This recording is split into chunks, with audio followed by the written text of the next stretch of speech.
Welcome to the Fabulous 413. I'm Monty Belmonte, and look who's back. I'm Clee Smith. Later in the show, we'll hear about the animals, the events, and the flowers you can find at Deer Creek Farm in Granby from owner Naomi Simonik, whose family started the endeavor at the beginning of the pandemic. And will you tell us about all the cool stuff you got to hear at Big Ears in Tennessee, like Andre 3000 and his flutes, Mass Mocha artist Laurie Anderson, and Gil's own Silk Road Ensemble member Michi Wianko? I totally will. There's so much to process there. But first...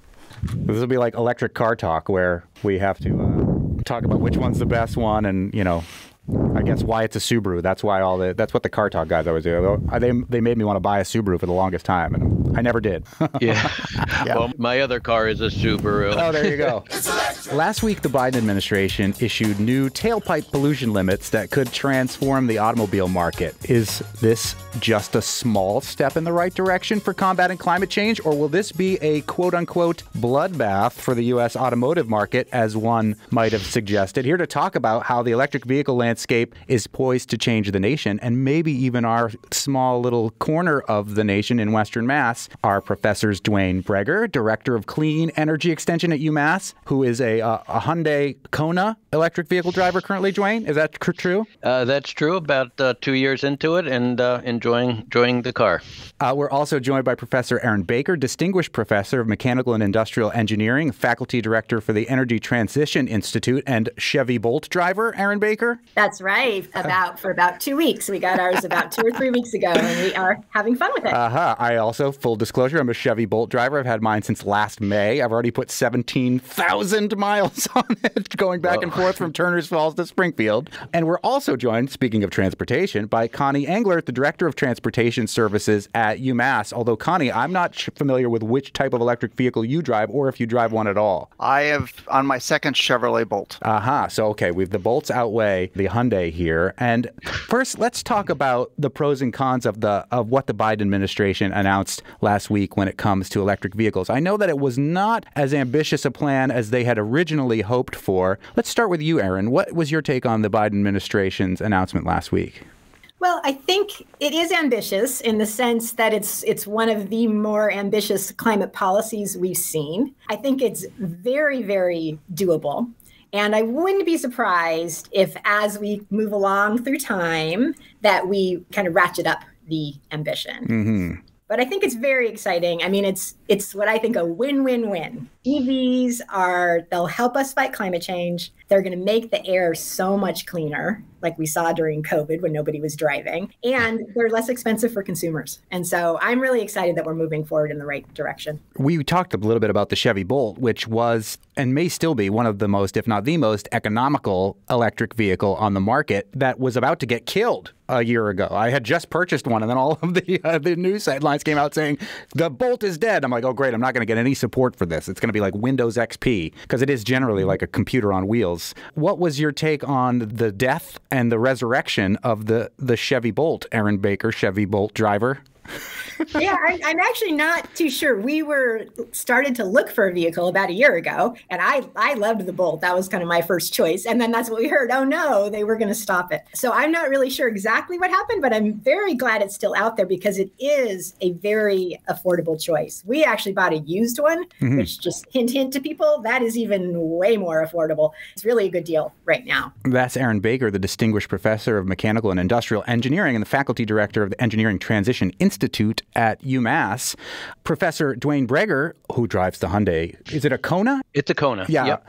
You, I are expert in the incentives in Massachusetts when it comes to buying these electric vehicles. So I bought a new one because when I did the math, it seemed like I was going to get more rebate. It'd be cheaper for me to actually buy a new one with all the rebates and tax incentives there. What about Professor Baker? Will her car get the same amount of rebates being a used Chevy Bolt that she just bought 2 weeks ago if she were to buy it in 2024? That's a good question. I believe in the state program, which is the main rebate program, is the More EV program that is provided by the Department of Energy Resources. I believe that a rebate can be had for a used EV. I think it may be a bit less, but I think that's the case. What I would say generally about the Biden administration's announcement and enthusiasm for that, as Aaron mentioned, roughly this is very critical move forward for climate change at the national level, and also is very consistent with the state level efforts as well, and will really help to complement and enhance the state opportunities as well. What's really important about this announcement is the opportunity to bring on a diverse number and a wide variety of electric vehicles into the marketplace and to accelerate that market moving forward. That will really help in Massachusetts and Massachusetts customers as well in terms of the number of vehicles they have to choose from in the electric vehicle market. We're speaking with Professors Dwayne Breger and Aaron Baker of UMass about EVs, and we're also talking with Connie Engler, who runs the fleet and handles all the transportation of these newish electric vehicles that are new to the PVTA and to UMass. One of the things that I've experienced as an EV driver until just a couple weeks ago when I finally got a hookup at my house is range anxiety and the grid and the infrastructure not being set up yet to accommodate even one electric vehicle, meaning me, let alone perhaps a nation of electric vehicles. Tell us about some of the challenges you've faced with a transition to some of these electric PVTA and UMass transportation vehicles, trying to make sure that they can stay charged. You can't just pull over at a gas station and fill up in 2 minutes like you can with a gas-powered vehicle. Tell us some of those challenges, Connie. Yeah, so we've got a lot of, we have about 490 vehicles in the UMass fleet. In addition to that, we've got the PVTA electric buses that we support as well. You know, for us, we're lucky. Most fleets travel far less than 100 miles a day. You know, charging is really not an issue, even in range anxiety. I also work in the truck and bus side, and that gets a little bit more problematic. You know, a big bus pulls in in the wintertime, the conditions are a little bit more challenging for EV range. But for most vehicles and most trip purposes, really, it's a piece of cake. There's lots of nice, fun tips for winter driving for those who are on a longer trip. Happy to share those. Yes, please Lap do. Blankets, like just you know, heated steering wheels and seat, and you just kind of run a little. It's called cold running. Is what it's called. It was perfected in Quebec. It's crazy that we already have terminology for this. Yeah. When I was buying my electric vehicle, they were trying to sell me the up package, heated seats, heated steering wheel, and I'm kind of old fashioned where I would have taken a standard if they would have allowed that on electric, or if that even worked for an electric car. But they basically said two things. One, you're gonna have to wait years if you want the car exactly what you want. If you get the deluxe package, it'll be ready for you in a month. But then the heated seats and the heated steering wheel have been a game changer for me because it doesn't draw down the battery quite as much while I freezingly drive back and forth between Turners and Springfield. So apart from getting a lap blanket, Connie, what are some of the other cold running? Is that what we're calling it? Tips that people... Yeah, cold running. Yeah, we still probably have a couple more weeks of having to deal with that at least if you have an electric vehicle. Moderating or modulating your speeds on highway. Highway is your biggest draw. Yeah, I hate that. So if you can kind of keep it around the actual speed limit, 65 instead of higher than that, you'll actually get much better range performance. On the Bolt itself, you'll see the dial goes into a yellow. That means your performance, you're pushing the limits of that. So if you listen to the car, read the driver's manual, and there's lots of great social network communities out there giving lots of tips on these types of things like lap blankets. That's how I learned it. That's Connie Engler, Director of Transportation Services for UMass, who's orchestrating how the fleet manages itself, including some of the electric fleet of these buses that we see. I apologize for having my face on the side of one of your buses. It's shocking to me every time I see it. I can't imagine what other people think when they see it. We're also speaking with Professors Dwayne Breger and Aaron Baker of UMass. Aaron, I understand that you have done a lot of research on decision-making under uncertainty about the energy and the environment. As we have just explained, there are a lot of known unknowns here. Like, I didn't know that it was going to be so cold driving that car that I should have right away said I wanted heated seats and a heated steering wheel.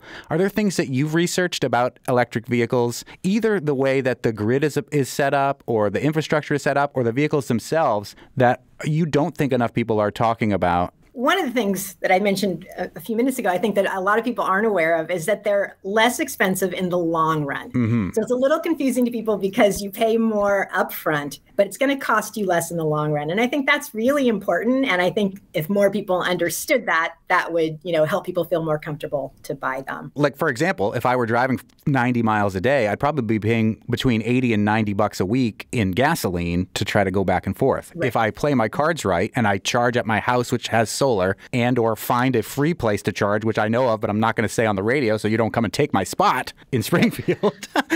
I'm essentially paying $0 a week in fuel costs. And so that's one savings right there. Right. The fuel cost and then the maintenance. I mean, fully electric vehicles are very, very simple. They do not require the maintenance that your internal combustion cars do.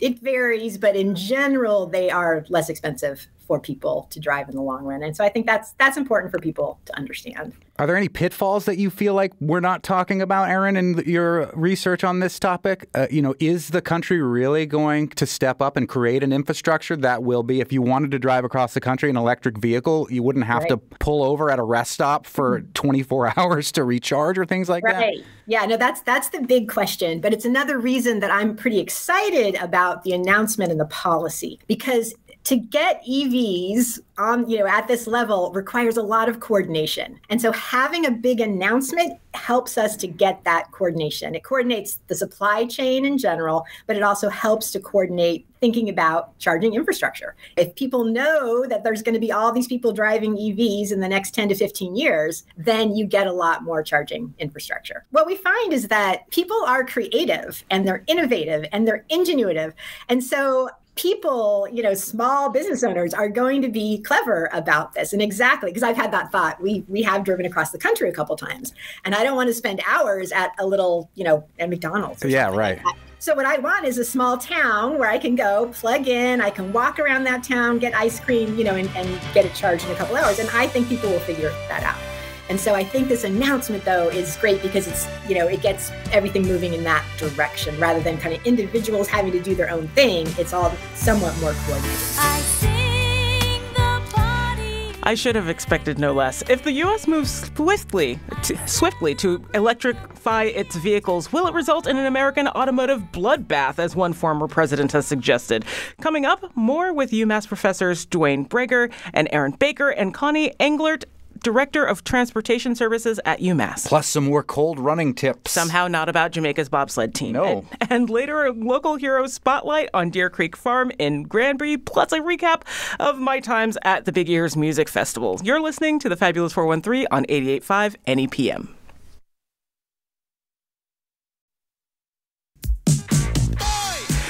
Welcome back to the Fabulous 413. More electric car talk with UMass professors Dwayne Breger and Erin Baker and Connie Englert, Director of Transportation Services at UMass.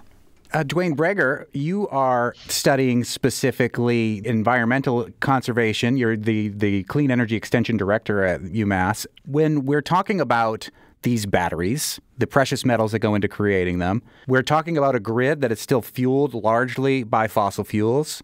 Do these cars really make a difference? Is this just a baby step in the right direction? Will eventually the rest of the grid catch up? Or what's your take on the pros and cons, environmentally speaking, of the overall impact of being an electric vehicle owner? Yeah, absolutely. I mean, transportation, both at the federal level and the state level, represents about 40%, 40% of our greenhouse gas emissions. So tackling emissions from the transportation center, and particularly the passenger vehicle sector, is key to address the climate emergency. So moving towards electric vehicles is the option that seems to be available to us, commercially available, attractive cars, great technology, and the world is moving in this direction. Obviously, reducing those greenhouse gas emissions assumes that the grid of the electricity that's being drawn to charge these vehicles is also getting cleaner and cleaner over time. And that is a pathway that seems to be unfolding as well at the national level, as well as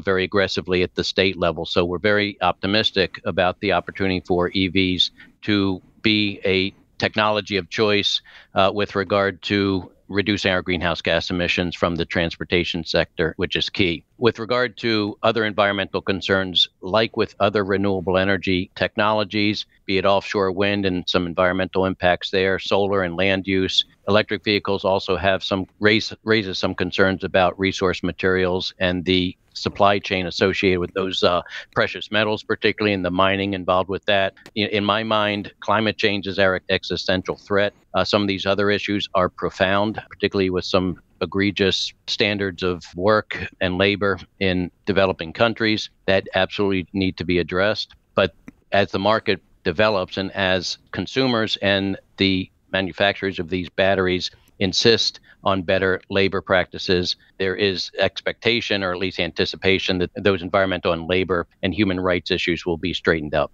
That's Dwayne Breger, UMass professor. We're also speaking with UMass professor Aaron Baker. Yeah, I think this is a really important point. I think one thing to remember is that we are essentially moving from one kind of mining to another. So we've been mining oil. We are going to have to mine some of these minerals like lithium.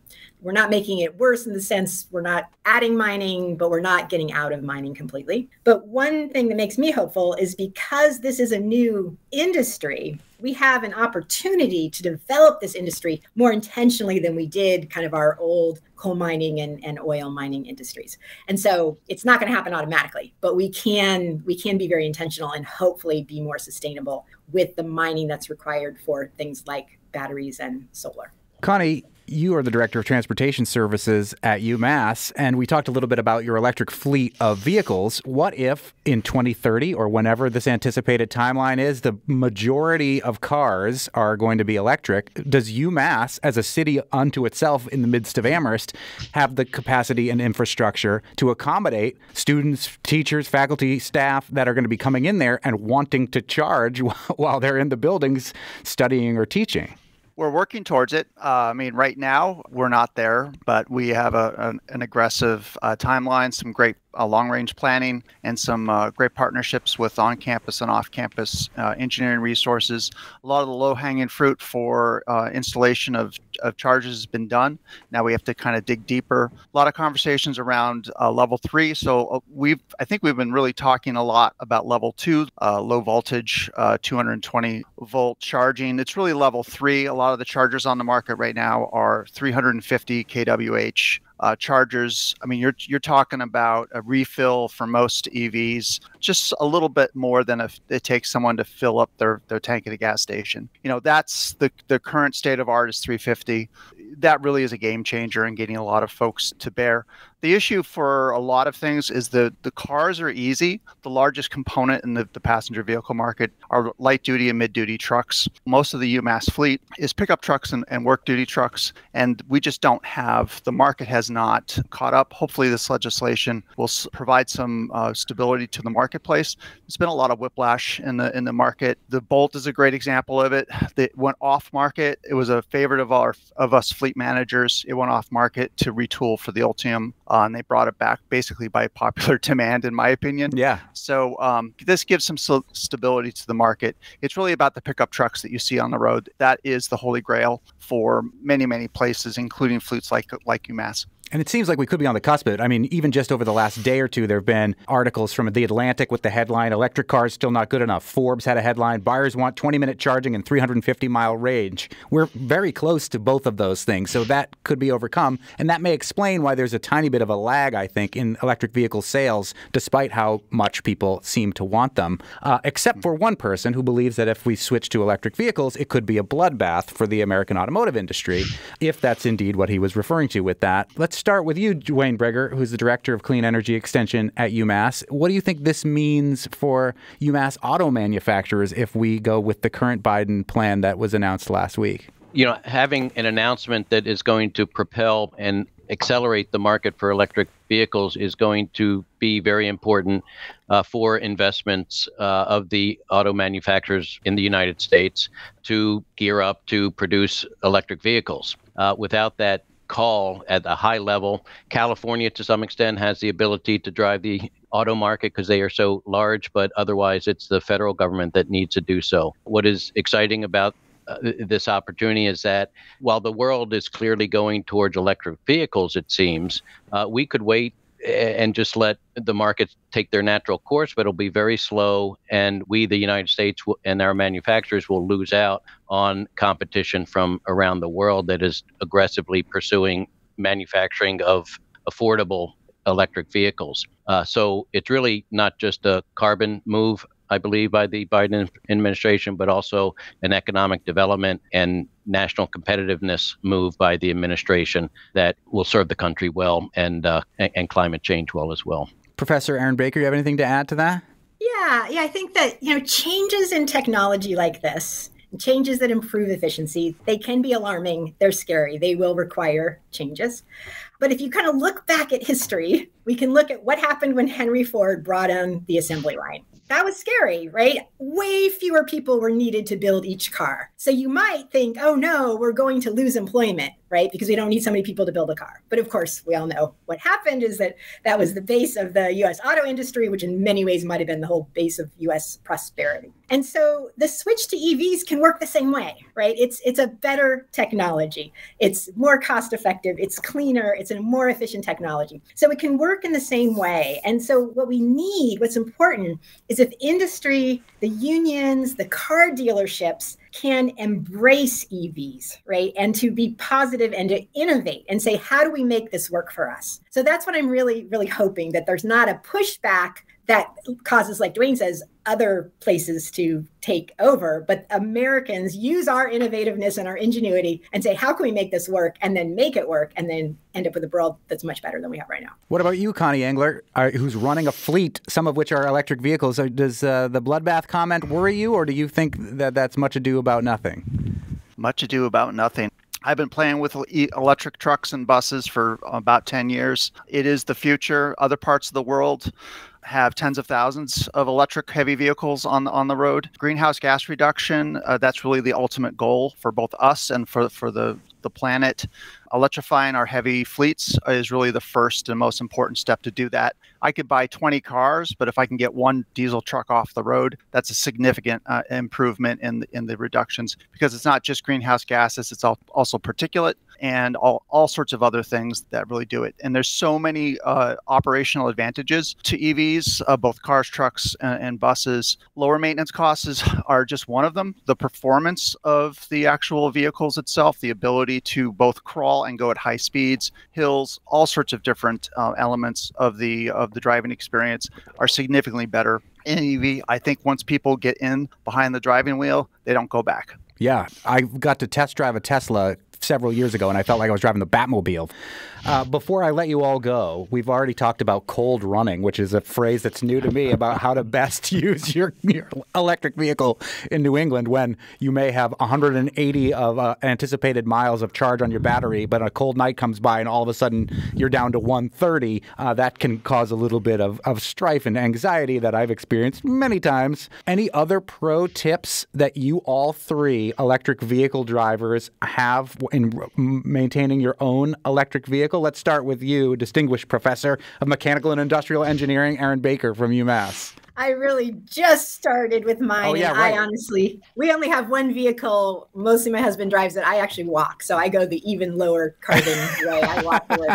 So I don't have a lot of tips, but I must say I love the heated steering wheel is actually awesome. Yeah, that was a great one. It has been a lifesaver. What about you, Dwayne Breger, who's the director of Clean Energy Extension at UMass? Any pro tips? Well, certainly I'm a big advocate for those heated seats. I didn't know when I got the car, I didn't know they would be such a lifesaver, particularly with regard to long distance traveling in the winter time. My car doesn't have the heated steering wheel, and I could see how that would be an advantage as well.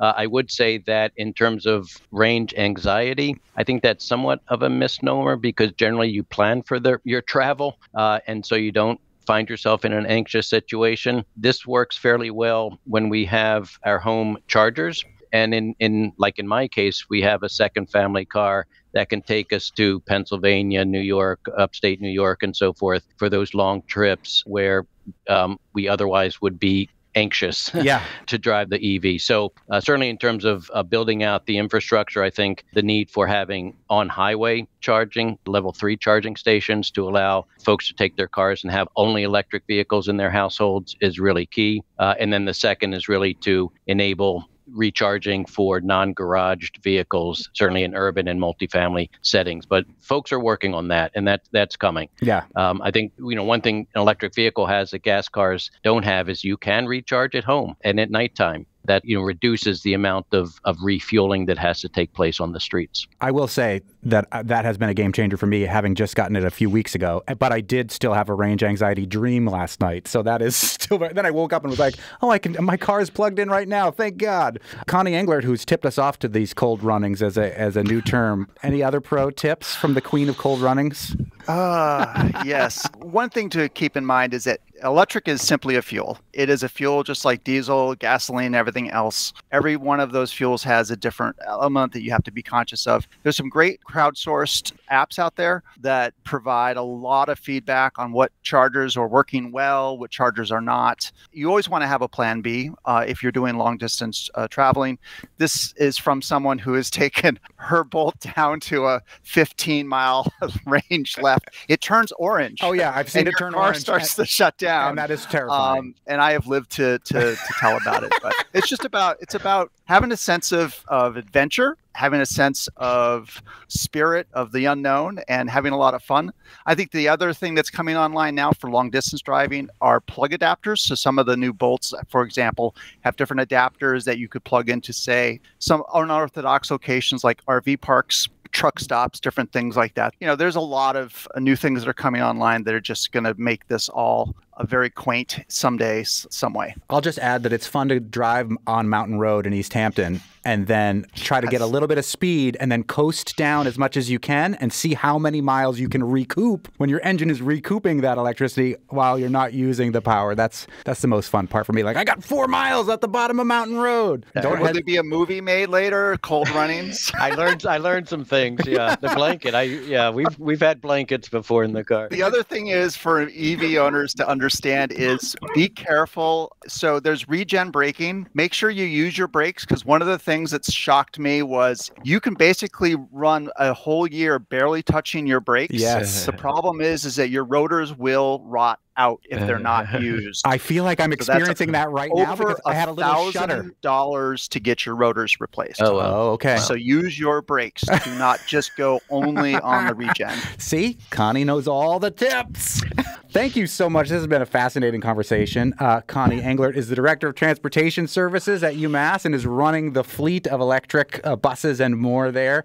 Aaron Baker is the Distinguished Professor of Mechanical and Industrial Engineering and the Faculty Director of the Energy Transition Institute at UMass. And Dwayne Breger is a Professor of Clean Energy Extension at UMass, the Environmental Conservation Department there. All 4 of us EV drivers talking about the new Biden administration goals that were set last week. Thank you all so much. Thank you, Monty. We got an EV email from Shelley Bath-Len. I apologize if I've butchered your name. In Northampton, they write, I'm excited that y'all are doing a show about EVs. I've had my Nissan Leaf since February of 2020 and have quite an experience. First, I love my car. It's zippy, comfortable, roomy, and has kept me from gas stations for 4 years. Woo-hoo. However, soon after purchasing the Leaf, I found out real quick that the infrastructure hasn't caught up with manufacturing of these cars. For example, on the Mass Pike, charging stations at the rest stops have either been removed or sit idle awaiting repair. I've seen more of the level 3 chargers being installed than anything, but for a drive to Boston or Albany, these are the most unhelpful. It already takes a while to get a charge. My fingers and toes are crossed that Biden-Harris's investing in America's agenda will substantially grow access to EV charging stations across public roads. Thanks, Shelley. We got another EV email from Frank. Hi. Let's not forget the impact on gasoline taxes, which fund, ideally, road maintenance. Mass tax is 26 cents a gallon, and very likely electricity will need to be taxed. Also, it takes much, 10 times as much water to douse the domino fire that presents itself when a battery catches fire. Environment and electric cars are likely not the answer when we don't yet know the impact. He then concludes with hydrogen. Well, yeah. Could be. I've not seen the hydrogen cars yet, but we'll... I don't know. The Challenger says differently. Later in the show, we'll talk a little bit about my experience at Big Ears this past week. But up next, a story straight out of the country with a lineman who's still on the line and Naomi Judd. A local hero spotlight on Deer Creek Farm in Granby. You're listening to the Fabulous 413 on 88.5 NEPM. The Fabulous 413 podcast is funded by Northeast Solar, homegrown in Hatfield, Massachusetts, and providing energy savings for their customers for over 10 years. Learn more at northeast-solar.com. I used to be Naomi Judd, fun fact. Oh my God. I got that for my entire life, and no, I can't even kind of remotely sing. Now are you Ashley Judd? What do you mean? No, I'm just kidding. No, I didn't. Good thing the last name changed, because I enjoyed it for a while, but once I got married, I was happy to have a different. Even though the spelling is a little bit trickier? So yes, that is one thing that always gets people, because they're like, how do you spell Naomi? Well, now, how do you spell Simonic? Yeah. You know? You know Naomi Judd? That's me. Yeah. It was me. Time for a local hero spotlight with Phil Corman from CISA, the local hero folks, and Naomi, formerly Judd, Simonic, co-owner of Deer Creek Farm in Granby. You're not raising deer there. No. But you are raising cows and sheep, right? Yes. Yep. Cows and sheep. And it's been a fun adventure now for 3 years. So you're not raising deer tractors? My husband is, actually. He has lots of deer tractors. Tell us about your relationship to the farm. This is a pandemic endeavor, right? Correct. What was happening before for you and your husband at the time? So pre-pandemic, we had decided, and it was like around 2018, where we were looking to move and we were outgrowing our home, but we wanted to find a place where we could really spread our wings and start a small farm of our own. We weren't really sure how big it was going to end up getting or what we were going to find out there, but 4 days before the world shut down for COVID, we looked at this retired dairy farm in Granby, and we pulled in the driveway, not even looking at the inside of the house, and we just said to each other, this is it. This is where we want to be. Was the threat of COVID looming in your head at that time to be like, or did it still not feel real yet? It didn't feel real yet. It was on the news. We were hearing things. We're like, okay, 2 weeks. We can all live with 2 weeks, right? But then it was, in a way, a blessing for our family, because my schedule for work got reduced. My husband's schedule got reduced a bit, and we were really able to just go full force into selling our home and moving. And what were you both doing before you made this decision? I ran a cleaning and organization business for 12 years. Mm-hmm. And my husband was then and currently is still a full-time lineman for the town of South Hadley. Oh, my God. You know, it's so romantic to meet a lineman just because of the Glenn Campbell song. Oh, man.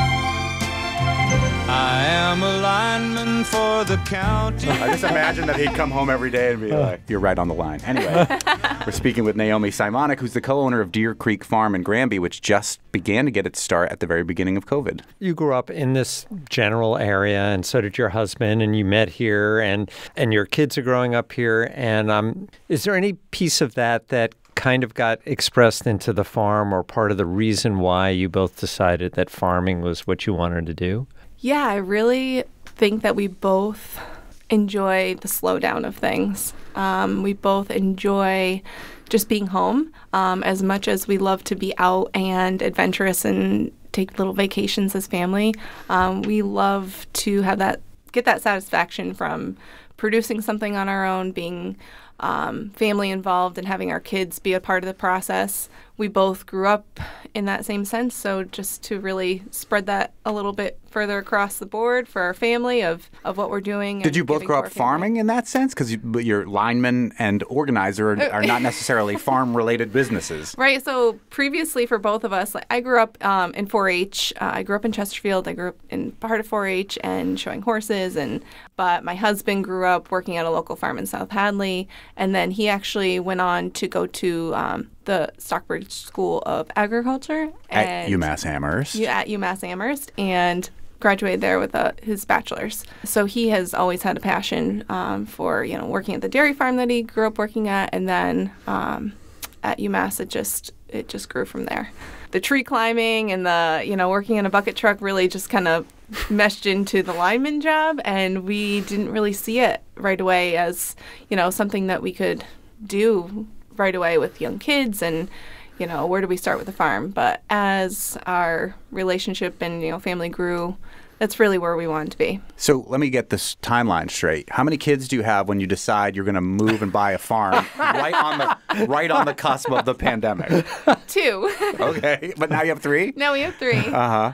We moved into the house. We always wanted 3. Our old house was too small, and we just said, we got to fill that room. You know, this is it. This is the time. Better than in-laws, that's for sure. Yeah. We're speaking with Naomi Simonic and Phil Corman from CISA. Naomi's from Deer Creek Farm in Granby, and you're not only growing 3 children there, you are growing lambs and calves. Tell us what's happening agriculturally on the farm right now in the end of March here. So currently we are in the midst of growing our livestock herd. Beef cows have been our focus, and lambs we will actually get next month, and we will raise them till the fall. And yeah, our beef cow operation right now is really at the top of the list. We just got into breeding and has just had our first calf on the farm back in February. That was very exciting. Did you have to deliver it? Yeah, we were part of the delivery, and I got it on film. It was an exciting process. Yeah. Our kids actually went in late to school that day because they just had to see what was going on. That's what better school is there than seeing something come into being like that. 4-H, was that helpful to you in deciding to go into animals as opposed to, like, say, a vegetable farm? Yes, I love animals. I think large animals, for me, I get such a satisfaction and like peace around being able to manage and care for them. So that definitely helped me in just like navigating where I wanted to be, where we want to thrive and what we could both give to that. But yeah, I do miss having horses. Maybe someday. Now that I have a daughter and she loves animals too. So. Boys can love horses too. Yes.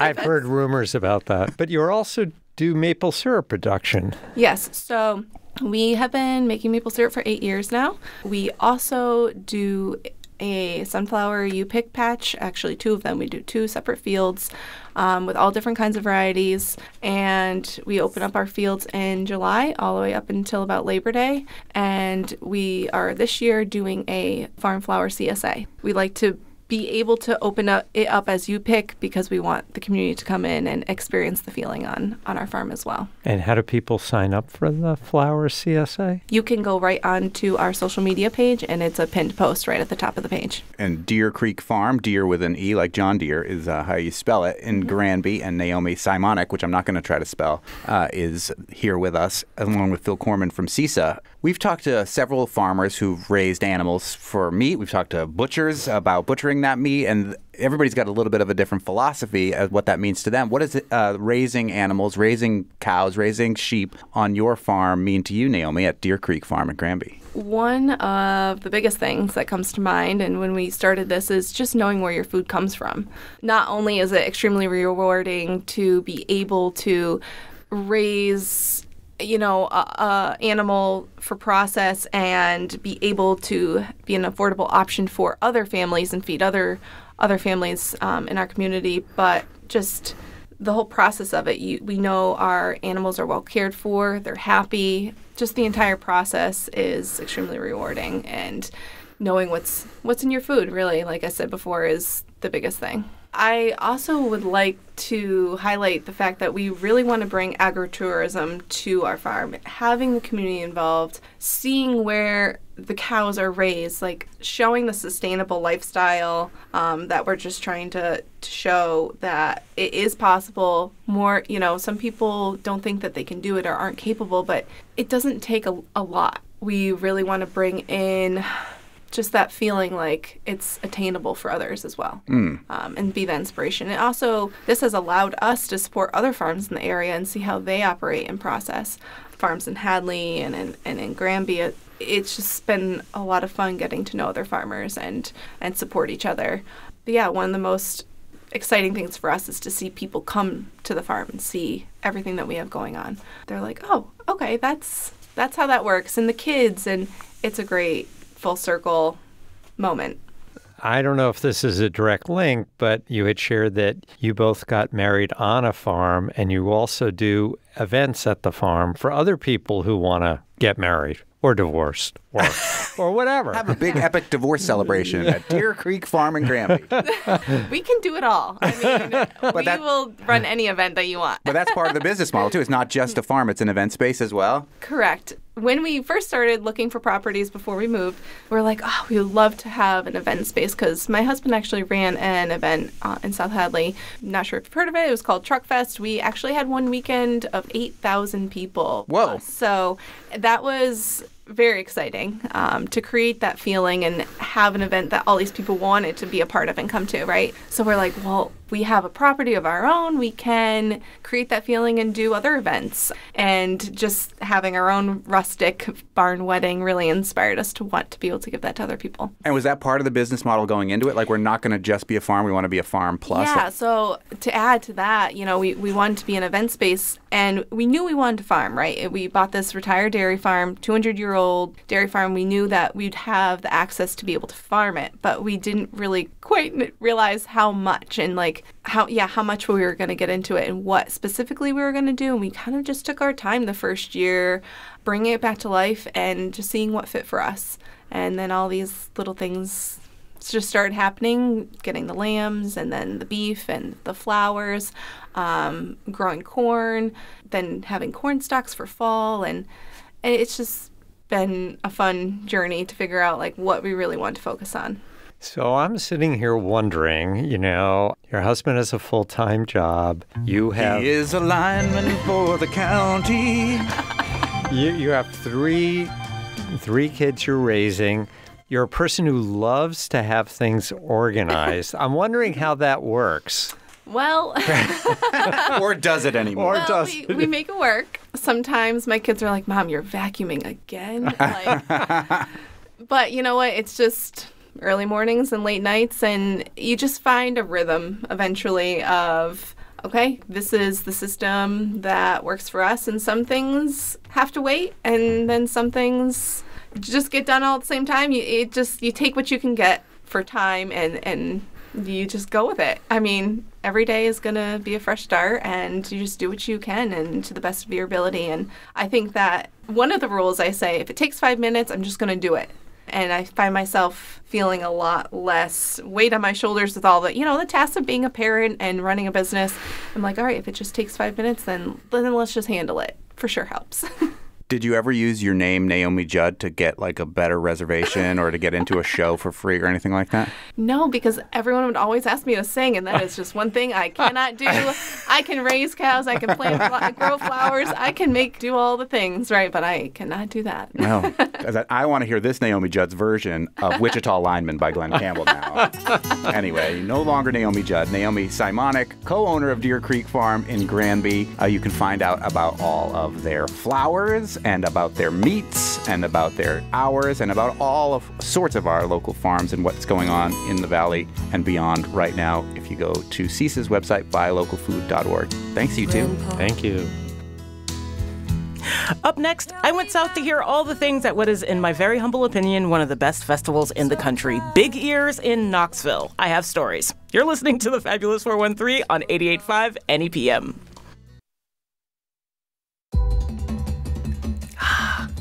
Welcome back to the Fabulous 413. I'm Monty Belmonte. And I'm Khalees Smith. And right now we are listening to Jalen, who is one of the folks that I got to see, not only see, but have a talk about her and her process, which is absolutely my jam.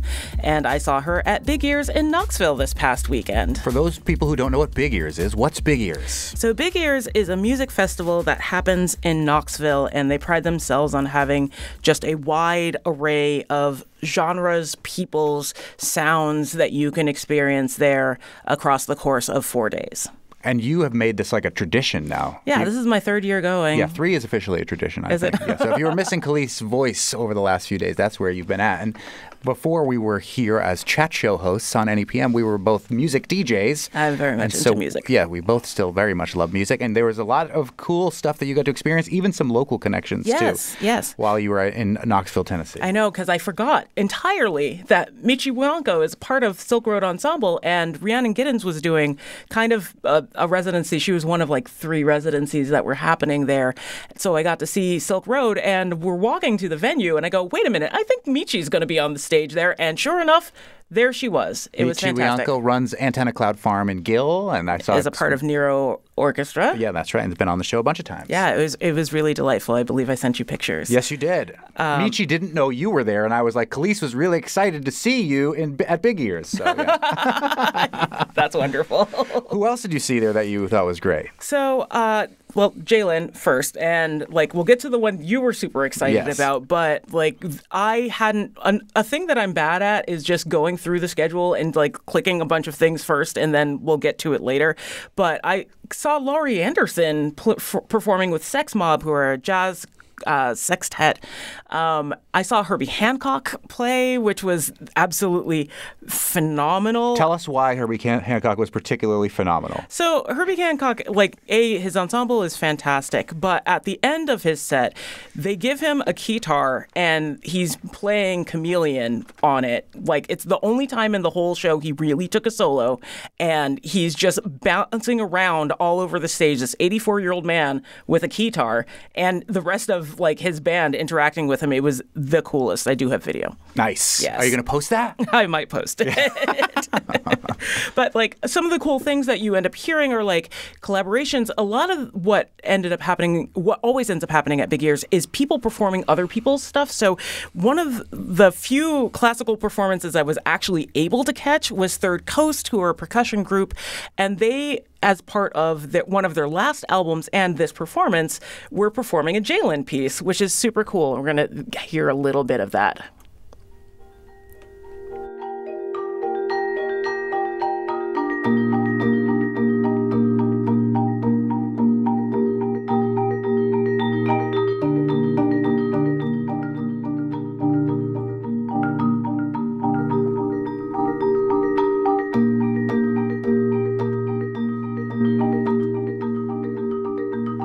I love that you're bootlegging these things. But like, Jalen has done such cool things. Like, she's worked with Philip Glass, worked with Laurie Anderson, worked with Third Coast. Third Coast was doing this neat percussion performance that didn't actually have percussion in it. It was fantastic. There was this class on this curated like residency on Blacktronica that I wish I had better audio of, but King Britt, who is a DJ, has been one for ages, curated 4 days, including some sort of master classes on Black electronica and its attachment to like Detroit and like all of these other things, and it was the coolest. I saw a lot of that. But the thing that you were most curious about, yes, of course, was Andre 3000, who I did see, and he was doing his flute stuff. There were a lot of flutes. He had a whole blanket and it was full of flutes. And then during the performance, he kept pulling more flutes out of his outfit and playing those. I don't know where he was stashing these, but it was interesting. And then in the middle, he managed to say a little bit about how... Before we play the clip, for those who don't know, Andre 3000 is one of the most iconic MCs of all time, one of the greatest rappers of all time, from the group Outkast out of Atlanta, who released the first album in like over a decade of all flute music, which was much to the dismay of many fans of hip-hop. Yes, but like it's interesting how he came to it. There's a whole story. Here's a little bit of that. I heard this lady playing the flute one day, and the sound, it made me feel the way, the same way rap made me feel the way, and I want to contribute to that in some type of way. And so I asked this lady, Cassie, she's a lady who introduced me to the flutes. And I asked her, well, what is it? What kind of flute? And she introduced me to the flute maker. And from the first day that I got my flute, he makes these flutes by hand. And from the first day that I got the flute, I just never wanted to put it down. I would wake up excited every day to play. You know, I would just walk for hours, you know, in my house, just playing. Not having any kind of lessons or anything, you know, so I'm not, you know, trained. I even producing Outkast music, I was never trained in anything. It's just kind of like you trying stuff. It's just trying. That's kind of what it is. And hours turned into days, days turned into years, and years turned into people sneaking Instagram videos of you playing on the street. which is true and kind of hilarious. Yeah, if you had a hard time understanding it, because Cleese was a little bit far back. I was on the balcony. He was given a flute and kind of fell in love with it, and then just kept playing it over. And how can you deny this man his love of flute? I know. It was really interesting. And he wasn't just playing the ones that, like, he built, but, like, he had a much bigger array of them than I was expecting. That was an interesting show. But the whole thing was really fantastic. There was this dude whose piece is called Chama. It's going to take me a while. He's Brazilian. It's a whole crazy performance piece. That man is a wizard on a lot of things. But in the performance of that work, like, basically the audience became one of the instruments he was using. It was so neat. Well, I'm glad you had a good time. I had and a I'm great glad time. that you got to see Andre 3000. Amongst other things, I'm glad to get to see Michi from Gill there with Silk Road Ensemble. But I'm also glad that you're back. It's good to be back, even though it was much warmer there. Wednesday on the Fabulous 413, the Springfield Symphony Orchestra has a brand new artistic advisor. So we'll chat with President Paul Lambert and the recently appointed May Ann Chen about the direction this takes the SSO in, as well as look at their upcoming program for April 6th. I'm Monty Belmonte. I'm Khalees Smith. We'll see you tomorrow on the Fabulous 413. Yeah!